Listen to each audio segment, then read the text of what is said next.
Bismillahirrahmanirrahim. Assalamualaikum warahmatullahi wabarakatuh.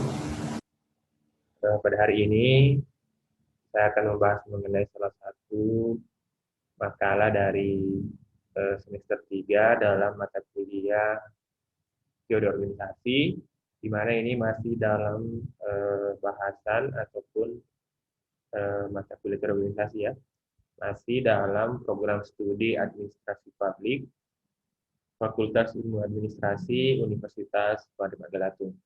Adapun tema yang dibahas oleh kelompok ini adalah peranan teknologi dalam organisasi. Kelompok ini terdiri dari Fadil Fahmi, Risna Yuliana, Armi Oktaviana, Dwi Artika, Nur Kirana A, Moh Alfarabi Rosadi. Dari kelompok 1 ya. Kelompok 1 mengenai peranan teknologi dalam organisasi. Kita lihat dari daftar isi, ada latar belakang, rumusan masalah, kemudian ada pembahasan, walaupun di pembahasan dia tidak tuliskan di daftar isi bahwa apa-apa sih yang dibahas di bab 2.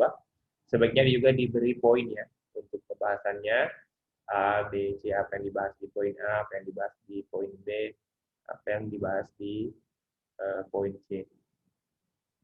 Kemudian hanya 4 halaman di daftar isi, tapi sebenarnya 11 halaman ya. Ini untuk masukan untuk kelompok 1 mengenai peranan teknologi dalam organisasi yang terkait dengan tata cara penulisan makalah, khususnya untuk daftar isinya ini agar lebih diperbaiki. Ini nanti bermanfaat ya kalau sudah menyusun tugas akhir mulai dari proposal sampai pada skripsi. Kita bahas yang pertama mengenai latar belakang peranan teknologi dalam organisasi. Perubahan dalam lingkungan usaha atau organisasi yang diakibatkan globalisasi tidak terlepas dengan perkembangan teknologi informasi, karena organisasi dituntut untuk mengikuti pola perubahan yang terjadi. Jadi, yang pertama yang menjadi latar belakang implementasi teknologi dalam organisasi adalah memang pengaruh globalisasi. Jadi mau tidak mau organisasi harus ikut serta dalam perubahan global, khususnya yang terkait dengan teknologi informasi. Karena kalau tidak mengikuti perkembangan zaman, tidak mengikuti perkembangan teknologi, mau tidak mau organisasi akan mati. Ini seperti yang terjadi di Nokia ya. Nokia itu sempat merajai industri ponsel dunia itu tahun 2000-an ya. Tahun 2000-an itu sempat merajai, tapi karena dia tidak mampu menangkap peluang perkembangan teknologi informasi, khususnya yang terkait dengan Android, akhirnya sekarang Nokia hampir tidak ada di pasaran. Itulah mengapa penting organisasi mengikuti perkembangan global terkait dengan perkembangan teknologi informasi. Penyesuaian struktur organisasi dengan melibatkan teknologi informasi semakin meningkat, di mana setiap perubahan yang terjadi di dalam organisasi tidak lepas dengan campur tangan teknologi informasi.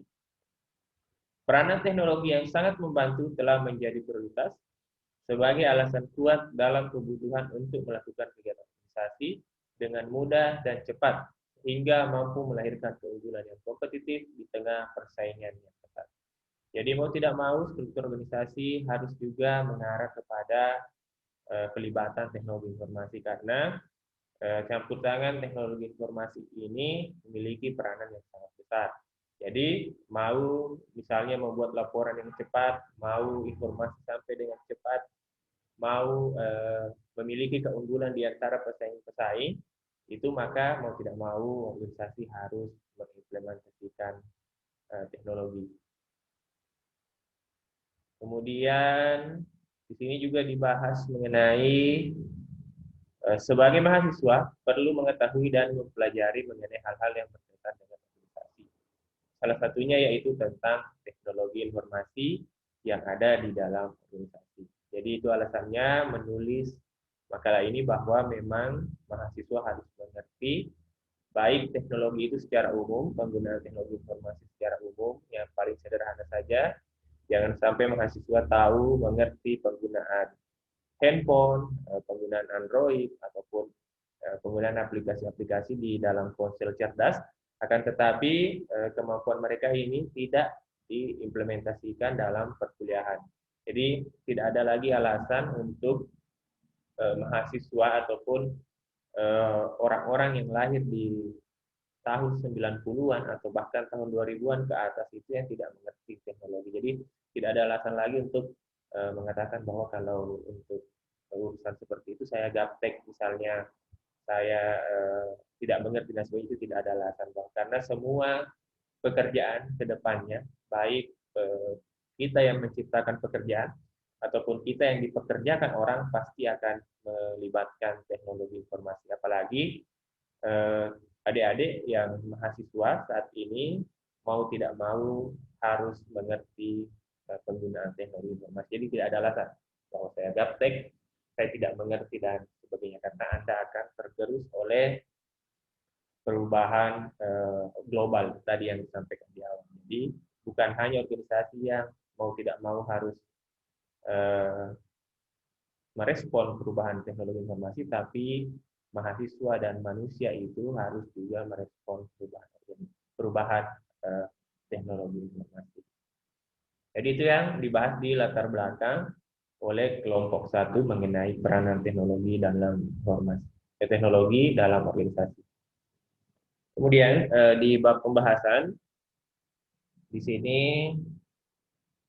teknologi informasi, teknologi adalah aplikasi pengetahuan dan keterampilan yang digunakan manusia untuk mencapai tujuan praktis, termasuk menggunakan metode, cara, dan alat-alat fisik seperti mesin agar dapat memecahkan masalah. Jadi teknologi diibaratkan sebuah alat, metode, di mana penggunaannya dipakai untuk mencapai tujuan secara praktis atau secara lebih mudah, secara lebih efektif, secara lebih efisien, lebih mudah secara biaya, lebih cepat secara waktu, dan hasil kerjanya pun semakin baik dibandingkan jika menggunakan tenaga-tenaga manusia secara utuh, ya, tidak melibatkan mesin atau tidak melibatkan teknologi. Kemudian informasi merupakan pesan, ucapan atau ekspresi atau kumpulan pesan yang memberikan makna yang ditafsirkan. Teknologi informasi adalah teknologi yang digunakan untuk menghasilkan informasi. Jadi, ketika sudah membahas teknologi informasi, berarti adalah teknologi yang digunakan untuk menghasilkan informasi. Teknologi informasi terdiri dari teknologi komputer, teknologi komunikasi, yang digunakan untuk memproses dan menyebarkan informasi, baik itu yang bersifat finansial atau non-finansial. Jadi, semuanya sudah mengarah kepada penggunaan komputer maupun penggunaan teknologi. Baik itu bersifat keuangan atau finansial ataupun bersifat non-finansial. Sehingga dapat dikatakan bahwa teknologi informasi adalah segala cara atau alat yang terintegrasi yang digunakan untuk menjaring data, mengolah dan mengirimkan atau menyajikan secara elektronik menjadi informasi dalam berbagai format yang bermanfaat bagi pemakainya. Jadi yang paling sederhana saja, kalau zaman dulu orang mengirim surat, menulis, kemudian ke kantor pos, menempel perangko, kemudian mengirim suratnya, baru informasinya sampai. Saat ini yang paling sederhana itu kita bisa menggunakan email atau bahkan bisa menggunakan WhatsApp untuk mengirim dokumen-dokumen. Jadi sudah beralih kepada penyajian, bahkan pengolahan, bahkan pengiriman data secara elektronik. Kemudian implementasi teknologi informasi dalam perusahaan diharapkan dapat menunjang kemampuan organisasi dalam mengatasi ketidakpastian lingkungan. Jadi yang paling sederhana, implementasi teknologi itu tidak terlalu terpengaruh oleh perubahan-perubahan lingkungan. Misalnya terjadi bencana alam, terjadi perubahan iklim yang signifikan, kemudian ada hal-hal kegiatan sosial yang mempengaruhi organisasi. Kalau sudah menggunakan teknologi, hal-hal tersebut sudah tidak lagi mengganggu kinerja organisasi. Jadi organisasi tetap bisa berjalan tanpa menghiraukan ketidakpastian dari lingkungan di luar organisasi tersebut. Kemudian ada juga pendapat Huber. Huber membedakan teknologi informasi menjadi dua, yaitu teknologi komputasi dan teknologi komunikasi. Jadi tadi ini sudah dibahas sebetulnya bahwa paling tidak dibagi menjadi dua, yakni teknologi informasi dan teknologi komunikasi. Kemudian di bagian B, dibahas pemanfaatan teknologi dalam organisasi. Pemanfaatan atau implementasi teknologi dalam kegiatan operasional organisasi akan memberikan dampak yang cukup signifikan, bukan hanya dari efisiensi kerja, namun juga terhadap budaya kerja baik secara personal antar unit maupun keseluruhan institusi. Jadi secara langsung bukan hanya tadi bahwa organisasi akan membuat implementasi teknologi mampu membuat organisasi bekerja secara efektif, efisien, lebih rapi dan sebagainya, tetapi ternyata teknologi ini dianggap mampu merubah secara personal. Jadi orang per orang di dalam organisasi ini mampu diubah oleh penggunaan teknologi. Misalnya mungkin dulu bekerja tidak terlalu rapi, kemudian laporannya kadang terlambat, kemudian pekerjaannya kadang terlambat selesai. Diharapkan dengan pemanfaatan teknologi, orang-orang yang bekerja di dalam organisasi mampu bekerja lebih baik, bukan hanya secara organisasi secara umum, tapi orang per orang atau personal di dalam organisasi maupun antar unit dan secara langsung mempengaruhi keseluruhan organisasi tersebut. Berdasarkan struktur organisasi, pemanfaatan teknologi informasi diklasifikasikan menjadi 3 kategori, yaitu 1. Perbaikan efisiensi. Pemanfaatan teknologi informasi untuk perbaikan efisiensi diterapkan pada level operasional organisasi. Pada kategori ini, pemanfaatan teknologi informasi diukur dengan penurunan waktu dan biaya proses. Jadi ini untuk kegiatan-kegiatan yang bersifat produksi ya. Jadi pasti berbeda ketika pekerjaan itu dikerjakan oleh manusia secara utuh ataupun pekerjaan tersebut dikerjakan oleh teknologi dengan melibatkan teknologi. Jadi setelah diukur bahwa ternyata kalau kita menggunakan mesin secara waktu dan secara biaya itu jauh lebih efisien dibanding dengan menggunakan tenaga manusia misalnya, maka akan beralih dari tenaga manusia ke tenaga mesin. Kemudian perbaikan efektivitas. Pemanfaatan teknologi informasi untuk perbaikan efektivitas diterapkan pada level manajerial organisasi. Pada kategori ini, pemanfaatan teknologi informasi ini diukur dengan kemudahan dan kecepatan memperoleh status pencapaian target organisasi. Jadi, untuk kegiatan-kegiatan manajerial, kalau tadi efisiensi ini untuk pengerjaan operasional, kalau untuk efektivitas ini lebih cenderung kepada penggunaan teknologi informasi. Jadi pemanfaatan teknologi diukur dengan kemudahan dan kecepatan memperoleh informasi terkait dengan pencapaian.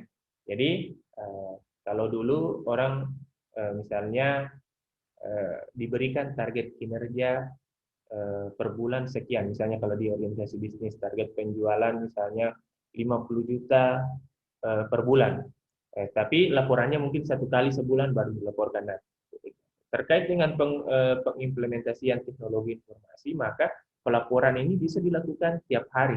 Di akhir hari sudah dilapor apa pencapaianmu hari ini, apa targetmu hari ini yang sudah dicapai dan sebagainya. Maka itu disebut perbaikan efektivitas.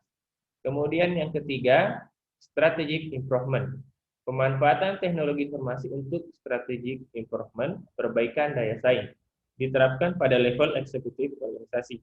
Pada kategori ini, pemanfaatan teknologi informasi diukur dengan kemudahan dan ketepatan pengambilan keputusan oleh eksekutif. Jadi, pemanfaatan teknologi informasi pada level eksekutif ini dipakai untuk mengambil keputusan. Jadi berdasarkan informasi operasional dan informasi pencapaian target organisasi, maka disusunlah strategi pencapaian oleh para eksekutif di dalam organisasi ataupun level-level di jabatan di atas pada organisasi untuk mengambil keputusan ataupun membuat peraturan-peraturan ataupun kebijakan-kebijakan baru terkait dengan perkembangan organisasi. Jadi kalau untuk strategi improvement ini, teknologi informasi dipakai untuk mengumpulkan informasi sebanyak-banyaknya agar diperoleh informasi yang valid dan dipakai untuk membuat keputusan oleh para level eksekutif di organisasi. Kemudian C, peranan teknologi informasi dalam organisasi. Kemudian ini mengutip pendapat dari Gerd Terry, terdapat 5 peranan mendasar teknologi informasi di sebuah perusahaan atau organisasi, yaitu yang pertama, fungsi operasional, membuat struktur organisasi menjadi lebih ramping telah diambil alih fungsinya oleh teknologi informasi lantaran sifat penggunaannya yang menyebar di seluruh fungsi organisasi. Unit terkait dengan manajemen teknologi informasi akan menjalankan fungsinya sebagai supporting agency, di mana teknologi informasi dianggap sebagai infrastruktur. Jadi, sudah ada bagian-bagian tertentu yang dihilangkan karena adanya pelibatan teknologi informasi di dalamnya. Misalnya yang paling sederhana di pintu tol. Dulu awal-awal adanya tol di Makassar, kita masih membayar kepada petugas ya, kepada tenaga manusia di sana. Kemudian dibayar menggunakan uang tunai. Saat ini sudah tidak ada pembayaran menggunakan uang tunai, tinggal menggunakan kartu sehingga pegawai-pegawai yang sebagai penjaga pintu tol ini dihilangkan dan diganti oleh mesin. Jadi fungsi operasionalnya diganti oleh mesin. Kemudian yang kedua, fungsi monitoring dan kontrol. Mengandung arti bahwa keberadaan teknologi informasi akan menjadi bagian yang tidak terpisahkan dengan aktivitas di level manajerial, embedded di dalam setiap fungsi manajer. Sehingga struktur organisasi unit terkait dengannya harus dapat memiliki span of control atau peer relationship yang memungkinkan terjadinya interaksi efektif dengan para manajer di perusahaan terkait. Jadi yang paling sederhana mengenai fungsi monitoring dan kontrol, dulu fungsi monitoring dan kontrol itu bisa saja level manajer itu harus ke kantor, harus ke bagian-bagian untuk melihat apakah pekerjaan sudah terlaksana dan sesuai dengan standar operasional. Tapi dengan adanya teknologi informasi, manajer sudah dapat memantau kinerja organisasi melalui misalnya CCTV, melalui misalnya laporan-laporan yang dilapor secara real time atau pada waktu saat pekerjaan itu betul-betul dilaksanakan. Jadi ini untuk fungsi monitoring dan kontrol. Kemudian fungsi ketiga adalah fungsi planning dan decision. Keberadaan teknologi informasi dianggap sebagai enabler dari rencana-rencana organisasi dan merupakan sebuah knowledge generator bagi para pimpinan perusahaan yang dihadapkan pada realitas untuk mengambil sejumlah keputusan penting sehari-harinya. Tidak jarang organisasi yang pada akhirnya memilih menempatkan unit teknologi informasi sebagai bagian dari fungsi perencanaan dan atau pengembangan corporate karena fungsi strategis tersebut. Jadi berdasarkan hal-hal yang dikumpulkan oleh teknologi informasi, baik hal-hal operasional ataupun hal-hal manajerial, maka dipakai oleh pimpinan-pimpinan organisasi ataupun pimpinan-pimpinan perusahaan untuk membuat rencana-rencana kerja ke depannya dan sekaligus membuat keputusan-keputusan, baik itu keputusan penting hari-hari maupun keputusan jangka panjang untuk keberlanjutan dari organisasi.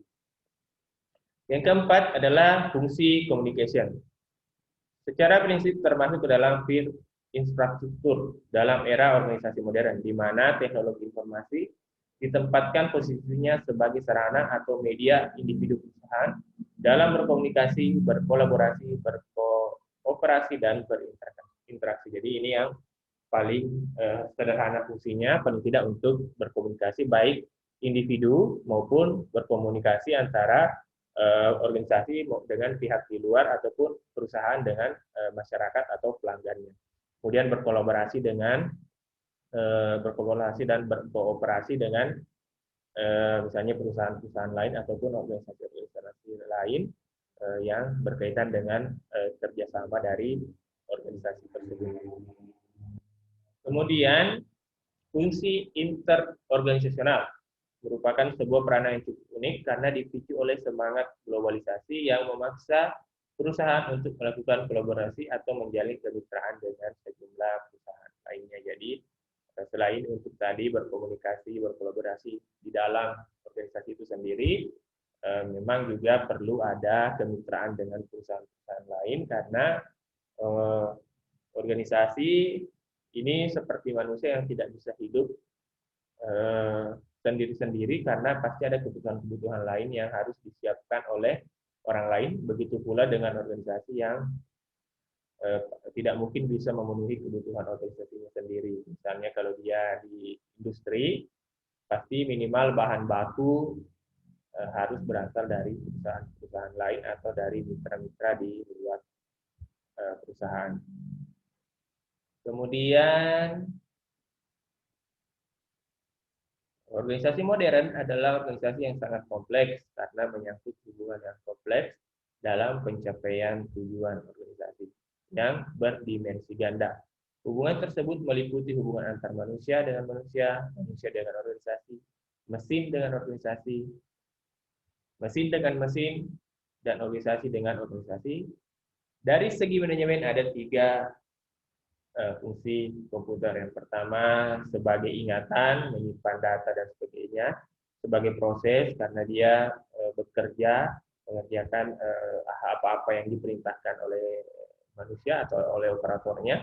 Kemudian komputer sebagai informasi eksternal yang meliputi komputer akan meningkatkan efektivitas apabila keluaran nilainya lebih kecil dibanding dengan masukan, menyatakan indeks pasif, proses pencatatan data dan indeks aktif, pemilihan dan penyaringan informasi, mengetahui model analisis dan sistematis dalam memecahkan masalah dan membuat keputusan. Jadi, selain sebagai penyimpan memori, menyimpan data, sebagai yang berproses kerja, komputer juga sebagai informasi eksternal. Jadi, dia bantu kita mengolah data-data, baik secara analisis maupun secara sistematis, untuk menemukan memecahkan masalah dan membuat keputusan. Kemudian di D dibahas penerapan teknologi pada bagian-bagian organisasi. Pada suatu organisasi yang kompleks, setiap bagian organisasi mempunyai teknologi yang jenisnya berbeda-beda disebabkan karena setiap bagian organisasi melakukan kegiatan mengubah input menjadi output dengan teknologi yang berbeda. Jadi ini cenderung pada organisasi yang bergerak pada bidang produksi seperti perusahaan-perusahaan ataupun pabrik. Yang pertama, variasi tugas, yaitu menunjukkan banyaknya pengecualian exception dalam tugas yang diukur dengan banyaknya hal yang tak terduga dan hal yang baru yang terjadi dalam proses pekerjaan. Kemudian, kedua, kemudahan analisis, yaitu pekerjaan yang mudah dianalisis bisa diuraikan menjadi beberapa langkah dan jelas dan juga bersifat mekanistik sehingga bisa dijalankan dengan prosedur yang bersifat objektif dan terukur secara kuantitatif. Kemudian Thomson mengelompokkan teknologi informasi menjadi 3 jenis yang masing-masing menggambarkan jenis hubungan yang terjadi dengan konsumen maupun jenis internal yang terjadi di dalam organisasi. 3 pengelompokan organisasi tersebut yaitu 1. Teknologi perantara. Digunakan untuk menghubungkan beberapa klien yang satu sama lain tidak dapat dihubungkan secara langsung. Misalnya, jika hubungan langsung tersebut memerlukan biaya yang besar ataupun karena terlalu rumit untuk dilaksanakan. Jadi yang paling sederhana, saat orang berbisnis saat ini ingin menjalin kerjasama misalnya dengan perusahaan-perusahaan di luar negeri atau bahkan misalnya di dalam negeri, misalnya di daerah yang berbeda, atau bahkan di luar negeri itu, Kalau ingin bertemu langsung misalnya ataupun ingin membicarakan hal secara langsung itu tentu membutuhkan biaya yang sangat besar. Maka penggunaan teknologi sebagai perantara atau mediasi ini mampu membuat kerjasama itu tetap berjalan tapi tidak memerlukan biaya yang besar dan tidak terlalu rumit untuk dilaksanakan. Kemudian teknologi rangkaian panjang, long link teknologi. Pada jenis teknologi ini, kegiatan organisasi terdiri dari tahapan kegiatan yang berurutan. Hasil dari suatu kegiatan menjadi input bagi kegiatan berikutnya. Jadi ini sama-sama tadi dijelaskan di sebelumnya bahwa teknologi ini mampu membuat pekerjaan berjalan secara sistematis. Jadi yang disebut sistematis itu adalah berurutan. Jadi teknologi mampu membuat kita bekerja secara sistematis atau berurutan. Kemudian teknologi intensif. Teknologi intensif merupakan kumpulan dari beberapa jenis pelayanan khusus yang keseluruhannya digabungkan untuk melayani klien. Teknologi intensif ini umumnya digunakan pada kegiatan yang mempunyai akibat yang cukup berarti pada klien sehingga klien mengalami perubahan. Jadi itu mengenai pengelompokan organisasi dalam penggunaan teknologi menurut Thomson. Kemudian ada lagi pendapat dari Terau mengklasifikasikan 4 jenis teknologi dalam bagian-bagian organisasi, yaitu yang pertama teknologi rutin, ditandai dengan variasi tugas yang kecil, pekerjaan yang dilakukan umumnya bisa mempunyai standar dan juga formal, kerat, mempunyai prosedur komputasi tertentu untuk menyelesaikannya. Ini berarti bahwa jenis teknologi rutin mempunyai tingkat kemudahan analisis yang tinggi. Jadi ini untuk kegiatan-kegiatan rutin itu penggunaan teknologi secara mudah ya, secara mudah mempunyai tingkat kemudahan analisis. Kemudian teknologi non rutin. Teknologi ini ditandai dengan mempunyai variasi tugas yang dapat dikatakan tinggi dan juga proses yang tidak terlalu dimengerti sehingga tidak mudah untuk dianalisis dalam penyelesaian pekerjaan yang termasuk teknologi non rutin. Jadi untuk hal-hal tertentu ada pekerjaan-pekerjaan yang sulit, maka digunakan teknologi non rutin. Kalau tadi misalnya teknologi rutin, mungkin saja kita seperti dosen menggunakan Microsoft Word, Microsoft Excel, kemudian PowerPoint, kemudian tapi untuk hal-hal tertentu seperti saat ini di mana terjadi pandemi, maka mau tidak mau dosen harus menggunakan teknologi non rutin, misalnya penggunaan Zoom, penggunaan Google Meet dan sebagainya untuk menghadapi kondisi seperti saat ini karena sudah berbeda dari apa yang dilakukan sebelumnya. Kemudian teknologi craft. Teknologi ini cirinya adalah adanya aliran kegiatan yang relatif stabil, tetapi dengan proses yang tidak terlalu dimengerti. Karena itu pekerjaan jenis ini menuntut pengalaman yang tinggi serta latihan yang cukup agar para karyawan dapat menghadapi permasalahan yang rumit dengan bijaksana berdasarkan intuisi dan pengalamannya. Jadi ini untuk kegiatan yang agak rumit dan tidak banyak pegawai yang mengerti penggunaannya, sehingga dibutuhkan karyawan yang berpengalaman. Kemudian teknologi engineering. Teknologi engineering yaitu pekerjaan yang cukup rumit karena variasi tugas yang cukup tinggi. Tetapi umumnya kegiatan ditangani dengan formula, prosedur maupun teknik yang sudah bagus. Jadi ada juga memang rumit, akan tetapi sudah ada standar operasional untuk melaksanakannya sehingga kalau tadi dibutuhkan pegawai yang sudah berpengalaman untuk hal ini, memang tetap dibutuhkan pegawai yang berpengalaman, tapi sudah ada petunjuk profesional untuk kegiatannya sehingga tidak terlalu menyulitkan pegawai, baik itu pegawai baru ataupun pegawai yang sudah berpengalaman. Kemudian dampak teknologi informasi bagi organisasi. Pemanfaatan teknologi informasi merupakan sarana penunjang atau pendorong bagi organisasi dalam mencapai tujuan organisasi. Jadi kalau menurut Romney 2006 bahwa teknologi informasi ini adalah sarana penunjang atau pendorong. Tapi sepertinya saat ini sudah bukan lagi sarana penunjang, tapi sudah menjadi sarana utama daripada organisasi. Adapun pengaruh pemanfaatan teknologi informasi dalam organisasi dapat dilihat dari dampak pemanfaatan teknologi informasi pada rantai nilai organisasi. Jadi, seberapa besar dampak dari pemanfaatan teknologi ini mampu mempengaruhi nilai-nilai organisasi. Jadi, kalau dia organisasi yang bergerak di bidang laba, seberapa besar organisasi ini mampu meningkatkan labanya dengan penggunaan teknologi. Kalau dia organisasi yang bergerak di bidang pelayanan, seberapa besar pemanfaatan teknologi ini mampu mempengaruhi pelayanan organisasi tersebut atau kepuasan pengguna layanan. Begitu pula kalau dia organisasi yang bergerak di bidang sosial ataupun kerja-kerja sosial, seberapa besar pemanfaatan teknologi ini atau dampak teknologi ini mampu meningkatkan pelayanan mereka terhadap kegiatan-kegiatan sosial.